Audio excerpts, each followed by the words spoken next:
안녕하세요. 로지컬 민법 2026년 대비 과정에 들어오신 여러분을 환영합니다. 민법 다들 처음 보시는 것 같고요. 당장 다음 달에 우리 시험이 있는데 그 시험을 도전하는 분들은 아마 여기 안 계시겠죠. 다 이제 한창 PC를 올리고 계실 거고, 지금은 그 다음 시험, 그러니까 26년도에 시행될 시험을 준비하시는 분들이 오셨을 겁니다. 그러니까 아무래도 지금 다 그 초심자분들, 처음 시작하는 분들이 오신 거고, 저도 뭐 그렇게 딱 전제를 하고 준비를 하고 왔습니다. 어느 정도 뭐 아시는 분들이 온다기보다는 이제 정말 처음부터 맨 땅에서부터 기초부터 공사를 해야 되는 그런 관점인 거죠.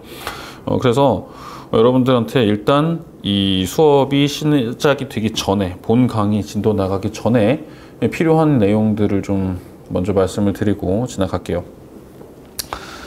민법 뭐 어렵다고 합니다. 어렵다고 하고, 뭐 공부하는 과정에서 다들 이게 내가 아는 건지 모르는 건지 모르겠다 뭐 이런 생각을 하면서 공부를 하고 있고, 그리고 실제로도 나중에 시험에 합격하신 분들도 사실 내용을, 뭐 지식을 뭐 학문적으로 대단히 큰 깊이 있는 뭐 수준에 도달해서 고득점하고 그러는 건 아니에요. 그냥 시험을 합격하기 위해서 공부를 하는 겁니다.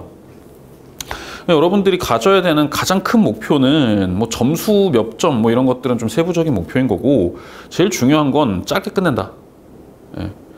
남보다 짧게 끝낸다. 무슨 수를 써서든지 더 이상 오래 끌지 않는다. 여기에 있습니다. 제가 여러분들한테 가장 바라는 게 뭐냐면 올해만 보는 거예요. 올해만. 1년 동안만 같이 공부를 하고 그 다음에 시험을 딱 봤는데 고득점하고 붙을 수도 있고, 고득점을 했지만은 다른 과목들 때문에 좀 어려움을 겪을 수도 있고, 살짝 아쉽다 싶기는 하지만 그래도 내가 기본 강의부터 다시 들을 필요는 없다. 그냥 자습으로 충분히 커버 가능하고 그 시간에 다른 공부를 하면 된다. 뭐 이렇게 생각을 할 수도 있고, 또 그 세 가지 중에 하나만 완성하면 되는 거고요. 저는 그런 걸 원합니다. 내년에 보지 말자라는 거예요. 물론 인간적으로 보지 말자라는 얘기가 아니라 내년에 기본 강의, 뭐 기초 커리큘럼부터 같이 해가면서 지금 했던 걸 똑같이 가는 이런 과정을 하지 말고, 그렇지 않아도 되는 그런 것을 여러분들한테 요구를 합니다. 그렇게 하기 위해서 제가 좀 잘 해야 되는데, 제가 강의를 할 때 스타일이 좀 다른 분들과 다른 게 뭐냐면 유식한 말 좀 쓰는 거 싫어합니다. 좀 있어 보이는 말, 품위 있는 말 쓰는 거 별로 안 좋아하고요. 최대한 좀 일상적으로, 감각적으로 받아들일 수 있는, 아주 좀 막 심하게 이상한 그런 건 아니지만, 그래도 그래도 이 법학이라는 학문을 공부했다는 사람이고 학위가 좀 오래 했던 사람인데 굉장히 말을 좀 이렇게 공식적이지 않은 말들도 좀 쓰고, 막 상황의 뉘앙스를 전달하기 위해서 쓰는 거기는 하지만 이게 학문적인, 막 현학적인 지식을 자랑하는 그런 말은 아니구나라는 걸 여러분들이 느끼게 될 거고요. 그렇게 해야 여러분들이 조금이라도 빨리 접근을 하고 이해를 하겠죠. 이게 어떤 상황인지에 대해서, 지문 속에서, 판결문 속에서 등장하고 있는 상황이 어떤 상황인지에 대해서 여러분들이 직관적으로 빨리 접근을 하는 게 필요합니다. 그래서 기본 강의부터도 저는 여러분들한테 최대한 쉽게 설명을 드리려고 노력을 하고 있고요. 쉽게 설명을 하기 위해서는 시간을 좀 많이 써야 될 수도 있을 것 같기는 한데, 그래서 아예 처음에 민법 총칙을 공부를 하면서 거기서 아예 생소한 개념들을 배우고 할 때는 조금 시간이 걸리긴 하는데, 어느 순간이 이루어지게 되면 굉장히 진도를 빨리 나갈 예정입니다. 그래서 강의 시수 자체도 그렇게 많지 않게 편성을 했고, 여러분들한테 가장 부담 없이 들을 수 있는 그런 강의를 만들기 위해서 노력을 했습니다. 하여튼 여러분들 제일 중요한 건 뭐라고요? 저 사람을 올해만 보고 내년에는 안 봐도 된다. 가끔 가다 질문은 할 수 있는 거고. 그렇지만 이 과정을, 이 민법이라고 하는 힘든 과정을 더 이상은 하지 말자. 내년에는 뭐 해야 돼요? 내년에는 2차 해야 되죠. 그렇죠? 2차 해야 되는 거. 그거를 생각하시고 딱 거기에만 중점적으로 맞춰서 목표를 잡기 바랍니다. 절대로 여러분들이 대단한 지적 성취를 이루겠다 이런 거 하지 마시고요.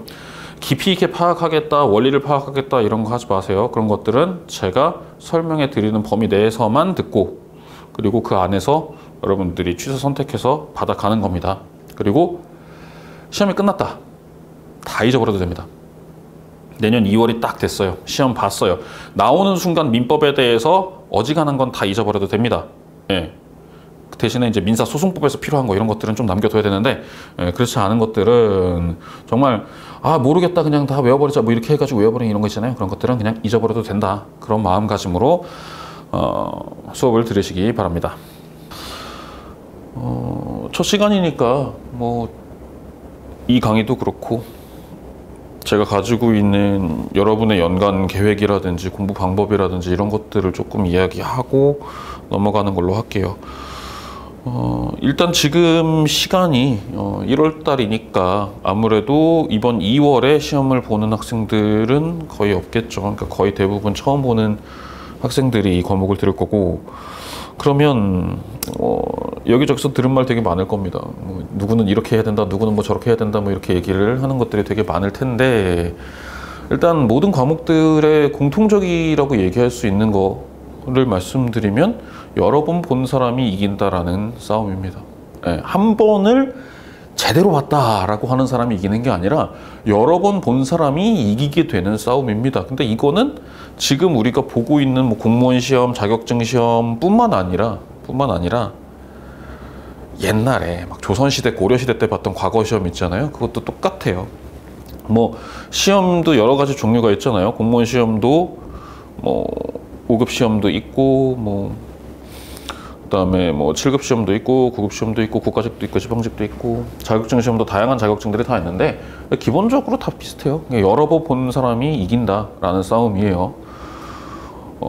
한 번을 정말 잘 보고 깊이 있게 보고 이렇게 해가지고 이길 수 있는 게 뭐 수능이라든지 아니면은 뭐 요즘에 공무원 시험 볼 때 1차 시험에서 이렇게 많이 보는 뭐 PSAT라든지 아니면은 뭐 로스쿨 갈 때 보는 리트 시험이라든지 이런 것들 있잖아요. 이런 것들은 자기의 재능과 스타일이 맞으면 오래 여러 번 안 보고 봐도 점수가 나와요. 그 점수 나온 거를 쭉 유지할 수 있어요. 근데 이 공무원 시험들이나 자격증 시험들은 그렇지 않습니다. 무조건 여러 번 봐야 됩니다. 여러 번 보려면 밀도를 좀 내려놓으시면 좋겠습니다. 한 번 볼 때 잘 모르겠다 싶어가지고 그 페이지를 하루 종일 보고 앉아있다. 그러면은 여러 번 볼 수가 없어요. 여러 번 볼 수가 없어요. 몰라도 일단 그냥 넘어가는 거. 일단은 그냥 오늘 여기서부터 여기까지 뭐 이게 10페이지가 됐든 20페이지가 됐든 30페이지가 됐든 보기로 했으면 아는 건 아는 대로 모르는 건 모르는 대로 그냥 읽고 넘어가야 됩니다. 그렇게 해갖고 바퀴수가 많이 늘어나야 돼요. 특히나 민법은 더 그렇습니다. 민법은 더 그렇고 아무리 똑똑한 사람도요, 어느 정도로 똑똑하냐, 뭐 그냥 흔히 말하는 뭐 천재로 이런 게 아니라 이 사고방식 자체가 법적인 사고방식에 딱 최적화되어 있는 사람들이 가끔 가다가 나옵니다. 제가 부르는 표현으로 생내적 법조인이라고 타고났다는 얘기죠. 그런 사람들의 사고방식을 갖고 있어도 민법을 보고 이게 뭔 소리야 라는 것들을 어느 정도 이해를 하고 그 다음에 조금 더 유기적으로 체계적으로 고민을 하려면 최소 3번 봐야 돼요. 최소 3번. 아무리 법적으로 뇌가 튀어 있는 사람이라 하더라도 최소 3번은 봐야지 그때부터 뭐가 제대로 읽히기 시작합니다. 그전에는 이거 그냥 어디서 봤던 것 같은데 싶은 생각만 들면은 다행인 거고, 봐놓고도 심지어는 뭐 몇 시간에 걸쳐서 읽은 챕터임에도 불구하고 이게 내용이 뭐였는지 이런 게 있었는지 없었는지 생각 안 나는 것도 많아요. 그 당연한 거예요, 사람이. 만만한 과목이 아니기 때문에 그건 당연한 거예요. 여러분들이 처음 시작하는 단계에서 진도가 안 나간다고, 이해가 잘 안 된다고 해가지고 오랜 시간 붙잡고 앉아 있으면 그러면 안 됩니다. 그럼 안 됩니다. 그냥 오늘 몇 시부터 몇 시까지, 몇 페이지부터 몇 페이지까지 이렇게 계획을 짰으면 그냥 그거 넘어가는 거예요. 만약에 못 읽었다 그러면 내일 읽어? 내일 안 읽어요. 내일 안 읽습니다. 그냥 넘어갑니다. 어쩔 수 없어요. 내일은 내일의 시간이 정해져 있고 내일의 페이지가 정해져 있겠죠? 내일의 페이지를 그냥 읽는 거예요. 중간에 몇 페이지, 뭐 5페이지, 10페이지 넘어갔는데 그거 뭐 어떻게 하느냐? 어쩔 수 없어요. 그냥 다음번 텀에 읽는 거예요. 예. 중간에 이렇게 좀 이가 빠졌더라도 그래도 시작부터 끝까지 회독을 하고 그 다음에 또 읽을 때 중간에 뭐 놓친 부분 읽을 수 있는 기회가 있다라고 생각을 하고 넘어가는 거, 이게 굉장히 중요한 마인드입니다. 예. 제가 권장을 하는 중요한 마인드입니다. 마음가짐을 그렇게 먹지 않으면, 특히나 이제 그 과학, 공학 이런 것들을 많이 공부하신 학생들이 많으니까 그냥 몰라 대충 외우고 넘어가 이렇게 되지 않는 학문들이 많이 있잖아요. 그 부분은. 예. 그냥 외우고 넘어가면 안 되는 게 되게 많아요. 뭐 문과야 뭐 또 그런 게 많습니다. 우리는 뭐 누가 뭐라고 했대. 뭐 그냥 외워야지 뭐 어떻게 했어요. 내가 뭐 그 사람의 인생을 탐구할 것도 아니고. 예. 뭐 어떤 옛날에 어떤 되게 유명했던 학자분이 계시는데 뭐 무슨 뭐 이제 막 여러 가지 있으면 뭐 켈젠이라는 학자가 계시는데 뭐 이분이 어쩌고 저쩌고 얘기를 했다. 뭐 리스트라는 학자가 계시는데 이런 거 공부하고 있을 필요 없어요. 그냥 아 누가 뭐라고 했다 그럼 땡이에요 그냥. 예. 몇 개 단어 몇 개 문장 해가지고 그냥 외우고 넘어가고 그렇게 해서 문과 쪽 공부는 그래요. 단수 남기를 어마어마하게 많이 한 다음에 그 다음에 비로소 논리가 들어가기 시작합니다. 예. 근데 이공계는 상대적으로 덜 그렇죠. 예. 일단 외우고 넘어가 이렇게 해가지고는 해결이 안 되는 부분이 많은 것 같으니까 공부하는 것 자체가 그냥 외우고 넘어가, 아 일단 대충 넘겨 라는 게 잘 안 되는 학생들이 많이 있는 것 같아요. 예. 여기도 그렇고 어디도 비슷하냐면 다른 데서 하는 것 중에 뭐가 있냐면 회계사 있거든요. 회계사 CPA 거기 분들도 그래요. 계산에서 뭐가 떨어져야 되잖아요. 예. 계산의 과정이 있어야 되고 그렇죠? 고민을 해야 되고 근데 그분들도 1차에서 상법을 봅니다. 민법이랑 비슷한 건데 상법을 봅니다. 상법 보면은 아 그냥 대충 닥치고 외우고 가 이렇게 얘기하고 싶은 것들이 되게 많아요. 근데 이분들이 그거 적응 못하면 기간 길어지는 거예요. 여러분들도 마찬가지로 아 이건 그냥 대충 몰라 그냥 이렇게 외우고 가 라고 얘기했을 때 그거를 그렇게 하고 넘어가야 됩니다. 그거 하고 넘어가지 못하면 시간만 쭉 가고. 그래서 다들 이제 어느 정도는 경험들이 있을 테니까 본인의 경험이든 지인의 경험이든 그런 것들이 있어요. 책이라는 거를 이렇게 딱 놓고 보면은 여기는 까매 근데 여기는 하얘. 예, 이만큼은 그죠? 그런 책들이 많죠. 그죠?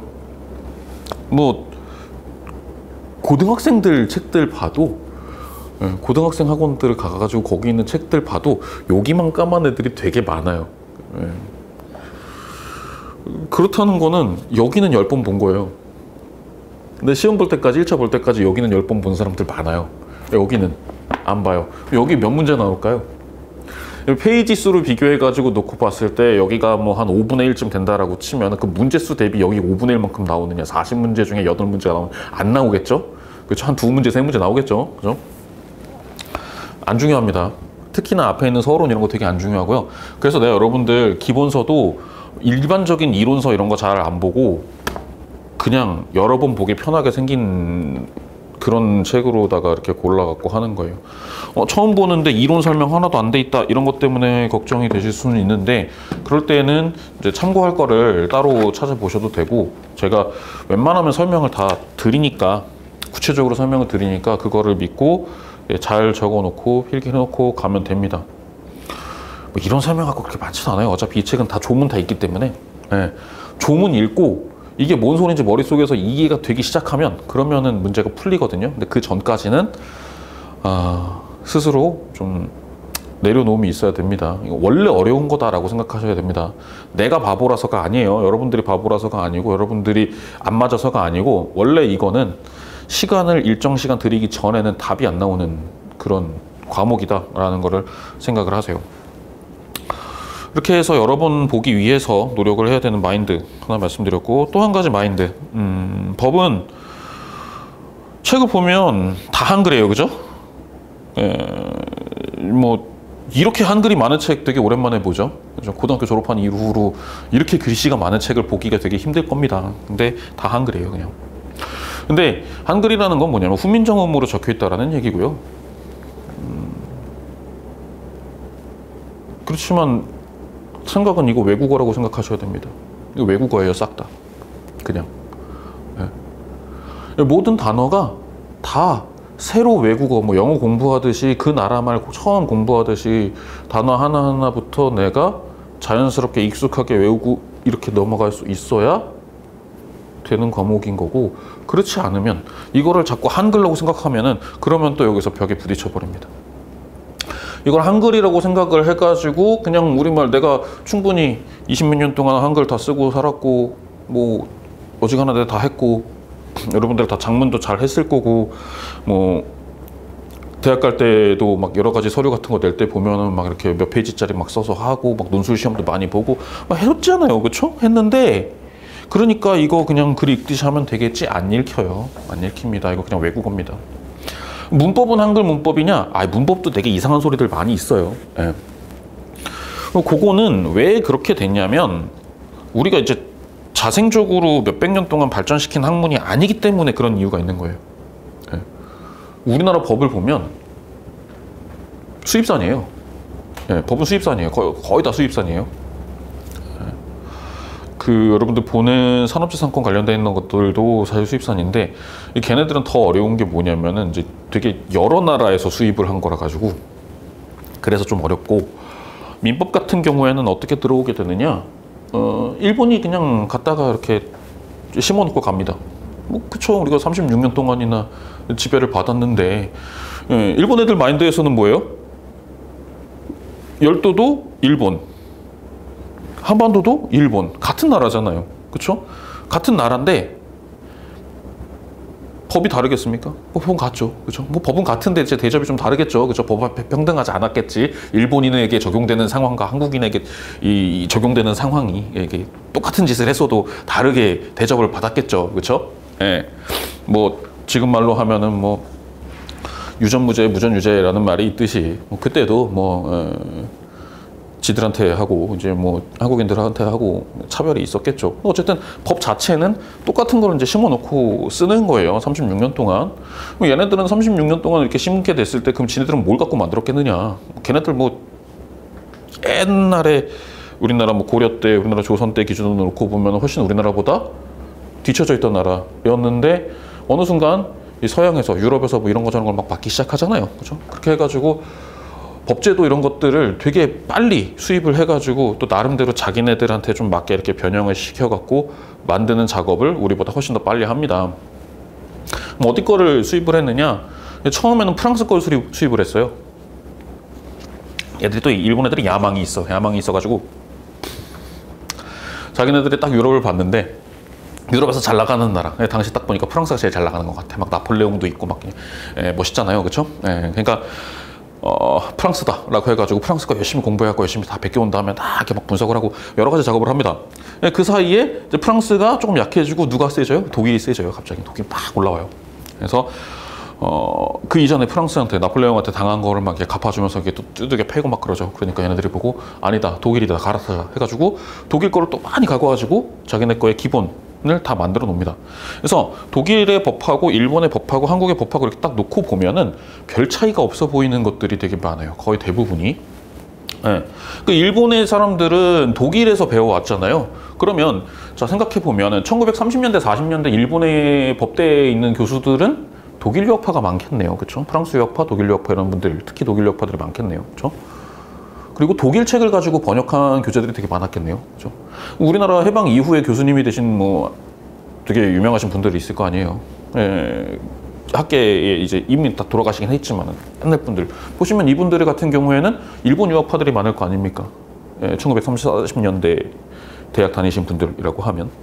근데 이분들은 독일 거, 프랑스 거 공부하신 선생님들한테 배우신 분들이고, 당연히 이분들은 그 독일 거, 프랑스 거에 기반해서 일본 거 배워가지고 이제 해방 이후에 우리나라에서 학문도 하시고 실무도 하시고 입법도 하시고 다 하셨겠네요, 그렇죠? 그러니까 뭐 그렇게 큰 변화가 없이 그냥 그대로 수입이 된 거예요. 근데 독일 놈들도 법을 쓸 때 문장 쓸 때 그지같이 써놔요.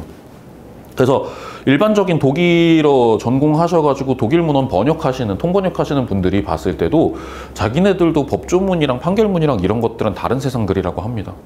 독일 사람들이라고 해서 무조건 글을 그렇게 이상하게 쓰는 것도 아니고 그렇게 문장을 막 엄청 말도 안 되게 길게 쓰는 것도 아닌데 근데 하필 문헌은 그렇다고들 해요. 마찬가지로 일본 사람들이 독일법 가지고 번역했을 때, 독일 법률 번역하고 독일 책 번역하고 독일 판결문 번역하고 했을 때 문장을 아주 예쁘게는 못하겠죠. 특히나 전문 지식에 대해서는 의역보다는 좀 직역을 많이 해줘야 되니까 어색한 번역 나오고, 그걸 또 우리말로 번역하니까 또 어색한 말이 나오고, 그렇게 해서 어색해요. 그러니까 그냥 읽었을 때 이건 도대체 무슨 어디서 국어를 공부했길래 이런 글이 나오느냐 라는 생각이 막 이렇게 들 수 있는데, 그런 것도 그냥 버려야 됩니다. 아, 태생적으로 그렇구나 라고 생각을 하시고, 그러니까 단어 뜻도 일상적으로 쓰는 것과는 다른 외국어적인 느낌이다. 그 다음에 문장들도 읽다 보면은 굉장히 외국어처럼 느껴져야 되는 것들이 있을 수 있다 라고 하는 거를 전제로 두시고, 예. 그래서 처음 말씀드렸던 거, 여러 번 읽어야 되는 데 있어서의 그 좀 가벼운 마음이어야 된다는 거랑 비슷하게, 마찬가지로 내가 잘 못 보더라도 그건 내 탓이 아니다. 그냥 이 분야 자체가 그렇게 생겨 먹었다. 그냥 외국어다 라고 생각을 하셔야 돼요. 그럼 저는 여러분들한테 그냥 독해를 해드리는 거예요. 열심히 독해를 해드리는 거예요. 책에 보면은 제1조는 뭐라고 되어 있고 제2조는 뭐라고 되어 있고 해가지고 법 조문들이 계속 나오죠. 그렇죠? 그 법 조문들이 도대체 뭔 소리냐라고 하는 것을 독해를 해드리는 거예요. 네. 나중에 보다 보면은 분명히 한 문장, 뭐 2자일짜리 한 문장인데 의미가 정확하지 않게 되는 애매한 그런 부분이 있을 수 있는 게 있고, 그래서 반대로 읽거나 반대로 파악하게 되면은 그 이후로 나오는 그 관련 챕터에서 아예 체계를 못 잡는 그런 부분이 있을 수 있습니다. 네. 그래서 그런 것들을 표지판을 잘 세워주는 게 제 역할인 거고요. 또 보다 보면 이 법이라고 하는 것은 항상 원칙과 예외, 원칙과 예외, 원칙과 예외 이렇게 써 있어요. 그래서 종문을 보면 얘네들이 어떤 상황을 원칙이라고 생각하고 이걸 만들었다 라고 하는 게 문장에 나와 있는데, 그거를 읽어낼 수 있는 거는 이 수험생들의 영역이 아닙니다.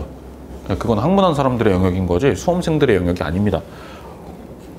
그러니까 저는 여러분들한테 보다가 보면 이 챕터에서는 기본 원칙인 가장 기본적인 논리가 뭐다라고 하는 걸 먼저 말씀을 드릴 거예요. 근데 여기서 조금 벗어나는 것 같이 보이는 상황들이 판례에 나오는데 걔네들은 왜 그렇다, 이거를 예외적인 상황들을 더 많이 설명을 드려요. 근데 처음에는 어쨌든 원칙을 먼저 설명드리니까 조 챕터에서 나오는 저 법 제도에서 나오는 이야기는 기본적으로 이 흐름이구나 라고 하는 거를 전제로 생각을 하시면 됩니다. 민법 전체를 관통하는 원칙들도 있죠. 예. 약속은 지켜야죠. 그죠? 안 지키면 안 되지. 약속 지켜야지. 제일 중요한 거죠. 그죠? 약속 지키는 사회라고 하는 게 지금의 인간 사회에서 가장 중요한 겁니다. 지금의 인간 사회에서 모든 것은 약속에 의해서 이루어지는 사회, 모든 것은 아니지만 그래도 대부분의 것들이 심지어는 국가도, 나는 뭐 사실 약속한 적이 없지만 그 옛날 중학교 때 사회 시간에 배웠던 말 있지, 사회계약서 이런 거 있잖아요. 그죠? 약속을 했대잖아. 했으니까 약속한 대로 지키려잖아요. 그죠? 예. 기본적으로 현대사회는 다 약속이 중요한 사회인 거고요. 그건 또 이제 공부한 사람이 또 상식을 하나 얘기해 줘야지. 그럼 약속이 중요한 사회가 되기 이전에는 뭐가 중요한 사회였을까요? 그때는 신분이 중요한 사회였습니다. 신분. 그냥 태어날 때 신분이 그래요. 그럼 그게 다지 뭐. 약속이 어딨어. 예. 뭐 내가 뭐 약속해가지고 뭐 몇 년 뭐 저기 태어나서부터 뭐 40살까지만 노비로 살고 그 다음에는 뭐 양반으로 해준 뭐 이런 거 없잖아요. 그죠? 예. 예. 지금은 약속이 중요한 사회다. 민법에서도 약속 중요하죠. 근데 약속은 사람과 사람이 둘이서 만나서 약속을 한단 말입니다. 그러면 어때야 돼요? 명확해야 되잖아요. 그렇죠? 깔끔하게 딱 떨어져야 되잖아요. 제3자가 봤을 때 얘네가 뭐랑 뭘 가지고 어떻게 약속을 했구나 라는 것을 보고 파악을 할 수 있어야지 그게 의미가 있는 약속이에요. 근데 우리가 하는 일이 항상 뭐 그런 게 아니잖아요. 그렇죠? 어딘가 뭔가 좀 부실하고 어딘가 구멍이 나 있고 이렇게 깔끔하게 문장이 이렇게 딱 떨어지게 안 써져 있고 뭐 이런 것들이 많이 있잖아요. 그렇죠? 그러면 어떻게 할 거야? 해석을 잘 해야죠. 해석을 잘할 때 민법에서 좀 더 좋아하는 방식은 뭐예요? 말 그대로 제3자가 보기에 알 수 있도록 겉으로 드러난 방식에 따라서. 이런 거지. 아니 말은 그렇게 했지만 내 속이 그런 게 아닌 거 다 알잖아요. 그런 게 어딨어. 남의 속을 어떻게 알아요 우리가, 그죠? 겉으로 나왔으면 땡인 거예요. 겉으로 나와서 만약에 문장으로 들어갔다. 그러면 굉장히 문제가 심각해집니다. 예. 이제 그런 거 악용 잘하는 사람들이 이제 법률가들 중에서 꽤 많이 있어요. 그래서 여기서 한 가지 여러분들의 또 삶에 팁을 하나 드리자면, 법 쪽에 있는 사람이랑은 싸우지 말 것. 그 다음에 법 쪽에 있는 법 공부한 사람들, 그거 갖고 먹고 사는 사람들이랑은 가급적이면 연애나 결혼을 하지 말 것. 이걸 권장을 합니다. 인생 살기가 힘들고, 예.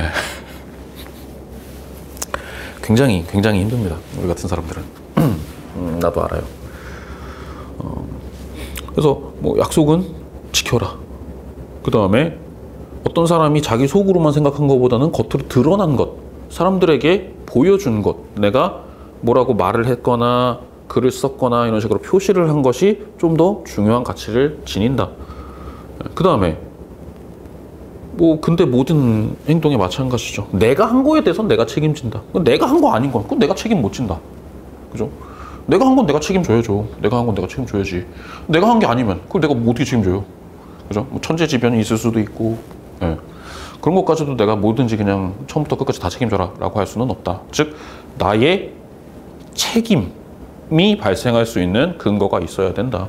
내가 고의로 뭘 잘못을 했든지 또는 과실이 개입이 됐든지, 이런 것들이 다 기본 원칙으로 남아 있는 거예요. 이런 거 보면은 대부분의 민법 책에 지금 말하고 있는 것 중에 하나 보면 한 30-40페이지에 걸쳐갖고 막 설명이 돼 있어요. 그런 거 읽지 마세요. 그런 거 읽으면 진짜 장수의 지름길입니다. 나 그런 사람들 많이 봤어요. 나 단언컨대 내가 진짜 이거는 단언할 수 있어.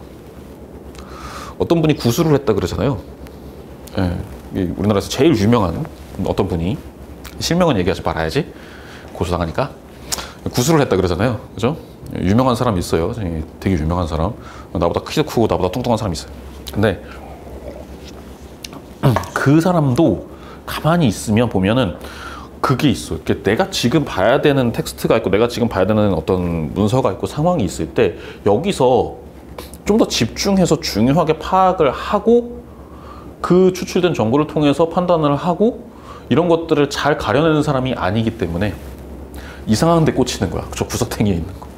네. 이 문제 해결하고 전혀 상관없는 뭔가에 꽂혀가지고 이제 그런 류의 공부를 하게 되면, 아까 말했던 것처럼 책에 보면 맨 앞에 한 30페이지, 50페이지 정도만 새까맣게 되어 있는데 다 뭐 기본 원리, 이론 뭐 이런 얘기만 돼 있고 실제로 문제로는 많이 나와봐야 한 2문제밖에 안 나오는 그런 것만 쭉 짜고 읽는 사람들이 됩니다.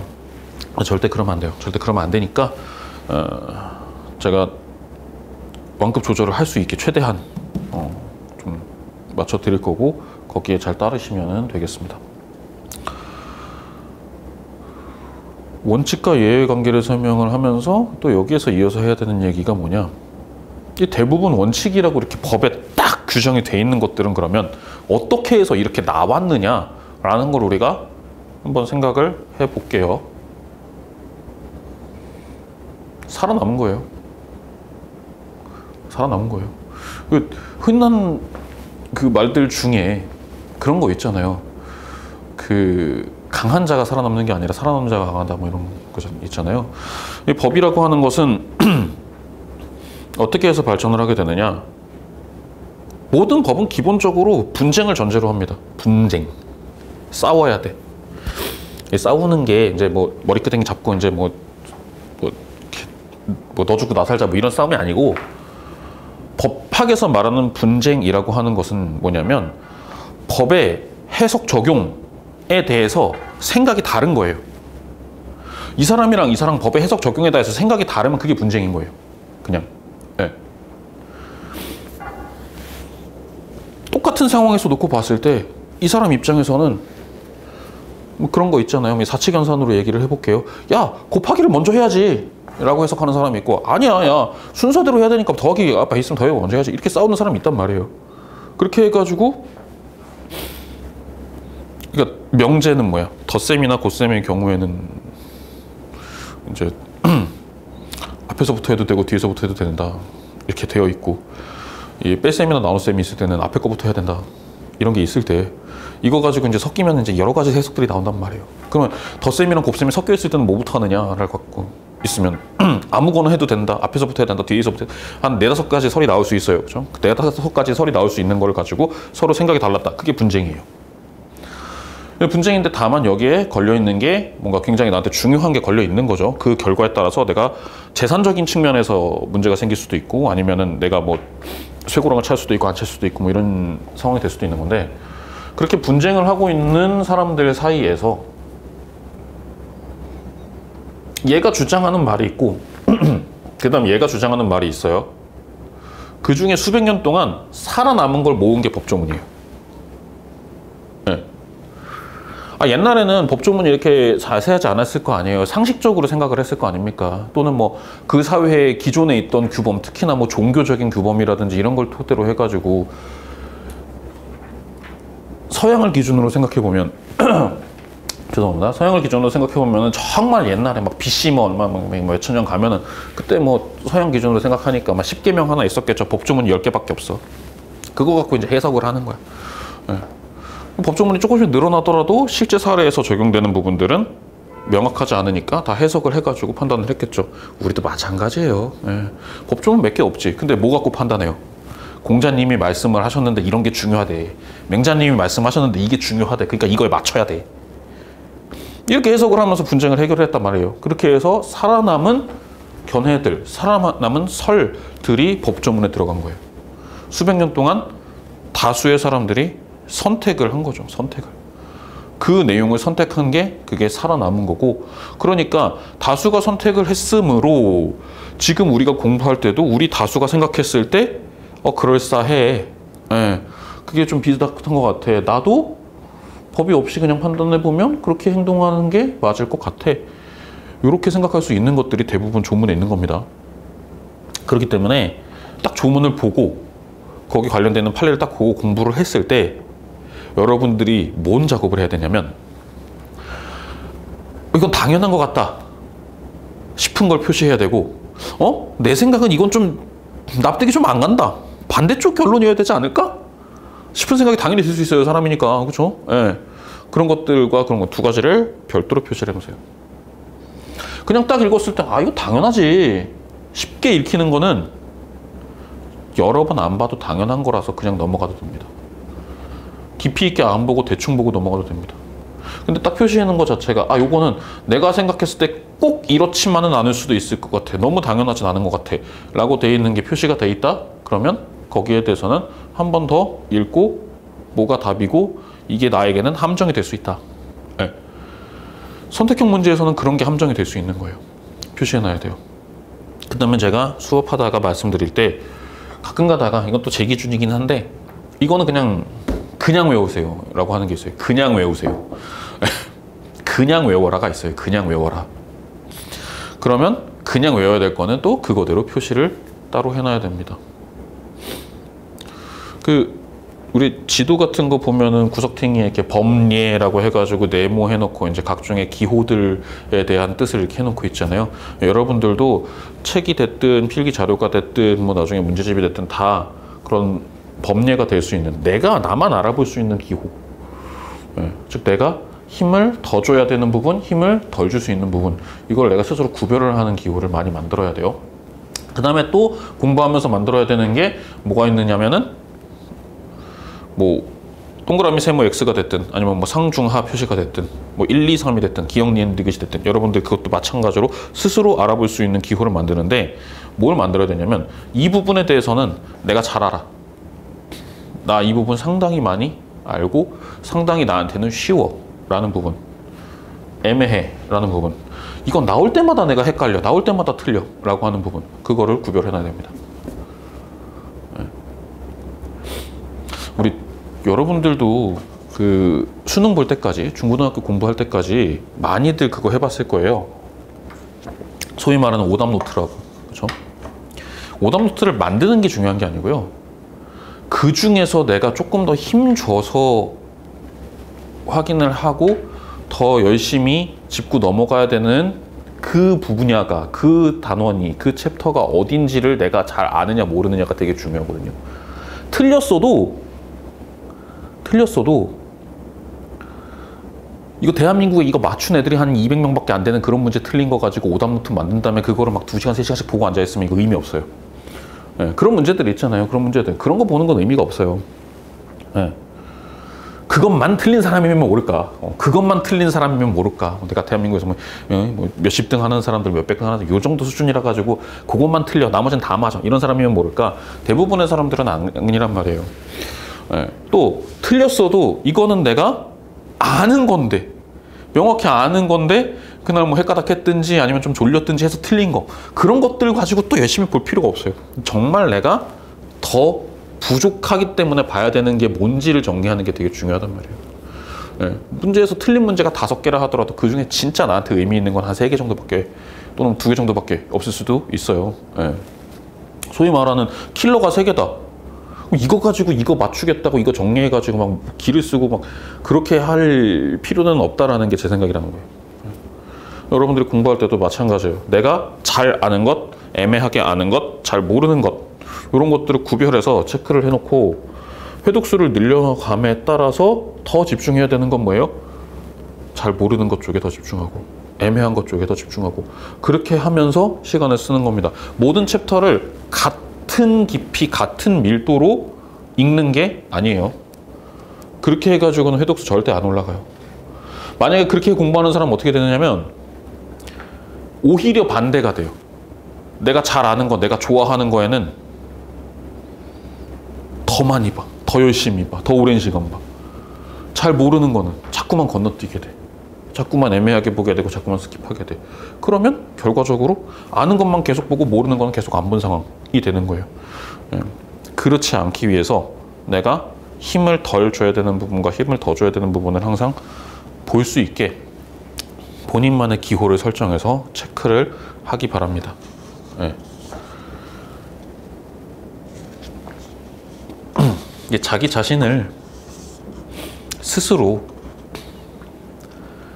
명확하게 꿰뚫고 있는 사람이 그 다음 단계, 그 다다음 단계를 가기가 좋잖아요.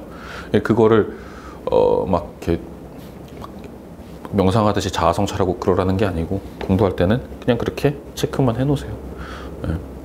체크만 해놓으세요. 그래서 이해가 아니라 내가 단순 암기를 하고 넘어가야 되겠다 싶은 부분, 내가 생각했을 땐 도저히 말이 안 된다 싶은 부분, 이런 거 따로 체크해 놓을 것. 그 다음에 챕터별로는 항상 잘 되는 거, 애매한 거, 잘 안 되는 거, 이거 구분해 놓고 보시면 그러면 효과적으로 볼 수 있고, 마찬가지로 회독도 더 많이 할 수 있습니다.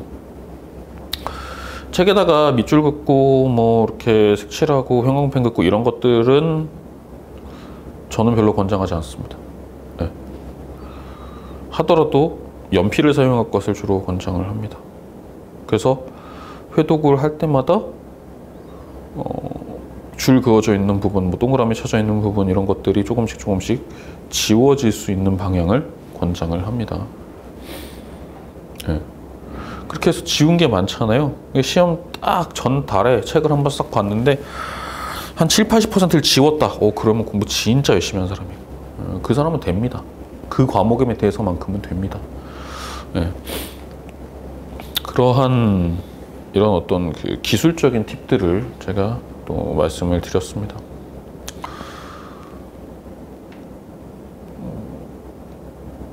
강의에 대해서 좀 잠깐만 말씀드릴게요. 이 기본 강의는 제가 최대한 짧게 하려고 합니다. 횟수를 최대한 짧게 하려고 합니다. 다른 거에 비해서. 저도 이제 딱 들어와서 처음 보면은 다른 선생님들 하시는 계획을 거의 따라가고 그랬었는데, 대부분 보면은 3월달에 기본 강의가 시작을 해요. 그래가지고 몇 달 동안 하고, 그 다음에 뭐 중급 강의 또는 뭐 심화 강의 이런 게 시작을 하고, 그거 끝나고 객관식 강의를 하고, 그러면서 계속 강의가 넘어가요. 근데 저는 여러분들이 스스로 읽는 시간이 더 중요하다고 생각을 하고 그렇기 때문에 기본 강의를 짧고 굵게 해놓고, 여러분들이 필요하면 기본 강의를 한 번 더 그냥 듣는 걸 권장을 하고, 뭐 새로운 심화 강의, 새로운 중급 강의를 해가지고 거기에 그 스케줄에 그대로 따라가기보다는 마찬가지로 내가 필요한 부분만 다시 찾아서 필요할 때 듣고, 나머지 시간에는 스스로 보고 하는 시간을 더 길게 했으면 좋겠습니다. 1, 2월에 기본 강의 끝낼 거고요. 그 다음에 뭐 3, 4, 5월, 6월 정도까지는 그 과목은 이제 자습 중심으로, 대신에 계획은 스스로 잘 짜서 해야 되겠죠. 그 다음에 7, 8월 정도에, 그러니까 겨울방학 때 기본 강의하고 여름방학 때 객관식 강의하고, 이게 기본 플랜이에요, 제 거는. 그 사이에는 뭐 이 과목 저 과목 딴 거 할 거 많잖아요. 우리가 안 그래도 과목 수도 많고. 그 다음에 2차 때 봐야 되는 과목, 1, 2차 공통인 과목들이 중요하죠. 그렇죠? 그거를 소홀히 해서는 안 되는 거고. 네. 점점 출제하는 사람들이 그래요.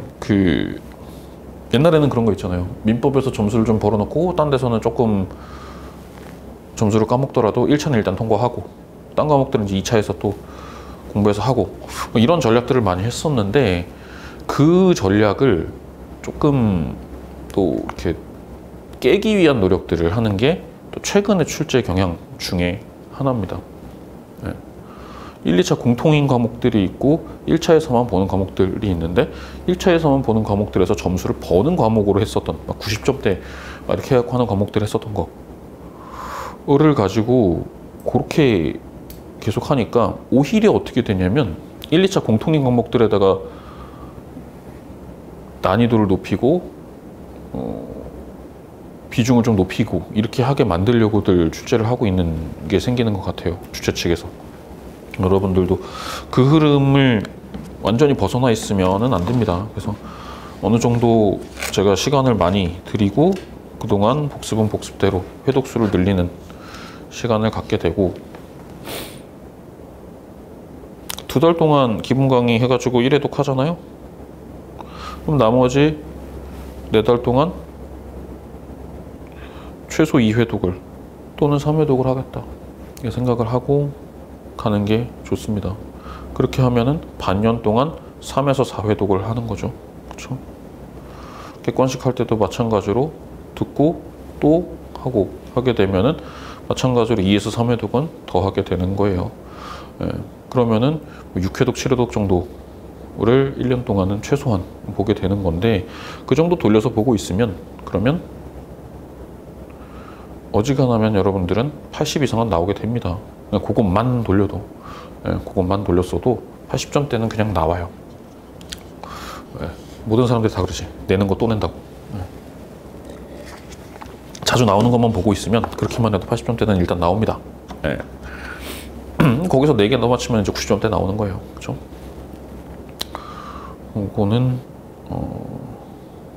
그거는 이제 본인들이 대부분은 또 그렇게 해도 조금 쉽다 싶으면 90점대 쉽게도 나오고 그래요. 문제가 쉽다 그러면. 막판까지 얼마나 그 페이스를 유지를 잘 했느냐에 따라서 고득점이 되느냐, 애매하게 간당간당한 점수가 되느냐, 이 차이가 나오는 거라고 생각을 하시면 되고요. 일단 전체적인 지금 1월부터 올해 말까지 계획은 그렇게 기본 듣고 거기서 2번, 3번 더 여러분들이 스스로 돌려본다. 객관식 듣고 마찬가지로 한 2번 정도는 또는 3번 정도는 더 돌려본다. 이렇게 생각을 하는 게 바람직하다고 말씀을 드립니다. 저는 강의 많이 하지 않습니다. 그리고 강의할 때는 최대한 아까 말씀드렸던 거, 외국어니까 우리말로 설명해주기, 그리고 원칙이 뭐고 예외가 뭔지, 원칙에 관한 논리를 여러분들이 일단 잘 세워놔야 예외적인 부분, 여러분들에게 함정이 되는 부분, 아니면은 단순 암기에 부담이 되는 부분, 이런 것들을 줄일 수 있다라는 생각을 하기 때문에 원칙에 대한 부분, 왜 이게 이렇게 해가지고 어떤 의미에서 이런 조문들이 나왔느냐, 이런 얘기들을 좀 많이 설명을 드리게 될 거예요. 알면 혼자 보실 수 있는 분들이라고 저는 충분히 생각을 합니다. 되게 하는 일 없는 사람 같아, 그치? 니들이 봐라, 알아서 봐라, 이런 얘기를 삥삥 돌려서 하는 것 같은데, 그게 사실 시험 공부의 핵심이죠. 그렇죠? 내가 투자해야 되는 노력과 시간이 가장 중요한 게 그건 거죠. 그거를 유념하시고 들으셨으면 좋겠습니다. 질문 있는 분들은요, 쉬는 시간 이용해서 질문해 주시고요. 일단 잠깐만 쉬었다가 본론으로 진도 들어가겠습니다.